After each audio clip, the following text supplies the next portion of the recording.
Welcome students, জ্ঞানজ্যোতি coaching সেন্টারের পক্ষ থেকে তোমাদের সকলকে আরো একবার স্বাগত। আজকে আমরা আলোচনা করব অন্তর্ভুক্তিমূলক শিক্ষার উপকারিতাগুলো কি রয়েছে, ঠিক আছে। ইনক্লুসিভ এডুকেশন কি বা তার আওতায় আসলে কি উপকারিতাগুলো রয়েছে সেটা নিয়ে কিন্তু আজকে আমাদের ক্লাস বা আলোচনার বিষয়। চলো ঝটপট দেখে নিচ্ছি। বলছে বৈষম্য দূরীকরণ এবং সম্পদের অংশীদারি। বলা হচ্ছে বৈষম্যমূলক মনোভাব হ্রাস, মানে কি শিক্ষার সূচনাকালে কি থেকেই কিন্তু বিশেষ চাহিদা সম্পন্ন শিক্ষার্থী শিক্ষায় অংশগ্রহণ করে বলে বিদ্যালয় তথা কমিউনিটির মধ্যে থেকে বৈষম্যমূলক মনোভাব আসতে দেয় না। তার মানে কি দেখো, অন্তর্ভুক্তিমূলক শিক্ষা মানে কি যে একটি ছাদের তলায় সমস্ত শ্রেণীর বা সমস্ত জায়গার থেকে আসা বাচ্চারা, সেটা স্বাভাবিক বাচ্চা হতে পারে, সেটা যারা হচ্ছে যাদেরকে আমরা স্পেশাল চাইল্ড বলি, তারা ধনী দরিদ্র প্রত্যেকটা জাতি ধর্ম নির্বিশেষে সকলেই কিন্তু এসে এক ছাদের তলায় পড়াশুনো করে, এবং সেই ক্ষেত্রে কিন্তু কি হয় যে সকলকে একই রকমভাবে ট্রিট করতে হয়। তো সেই জায়গাটা থেকে কিন্তু বৈষম্য বিষয়টা কিন্তু আসে না, ঠিক আছে। আচ্ছা, আর কি সুযোগ সুবিধা সম্পদের ব্যবহার।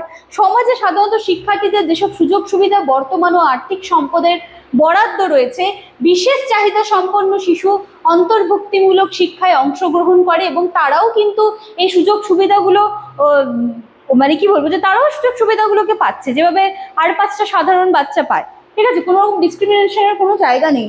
এরপর হচ্ছে অধিকার, স্বনির্ভরতা এবং ভবিষ্যৎ প্রজন্ম, যেখানে আমরা সমাজের সম্পদ, শিক্ষার অধিকার এবং দায়িত্বশীল প্রজন্ম এগুলো দেখতে পাচ্ছি। এখানে বলা হচ্ছে যে বিশেষ চাহিদা সম্পন্ন শিক্ষার্থীদের সুযোগের সীমাবদ্ধতা থাকলে তারা কিন্তু স্বনির্ভর হওয়ার পথে বাধা পায়, ঠিক আছে। সুযোগের যদি তারা মানে তাদের কাছে অপরচুনিটিস গুলোই কিন্তু ভীষণ লিমিটেড, ঠিক আছে। তো অন্তর্ভুক্তিমূলক শিক্ষায় কি করে, সমাজ সম্পদে রূপান্তরিত করতে পারে।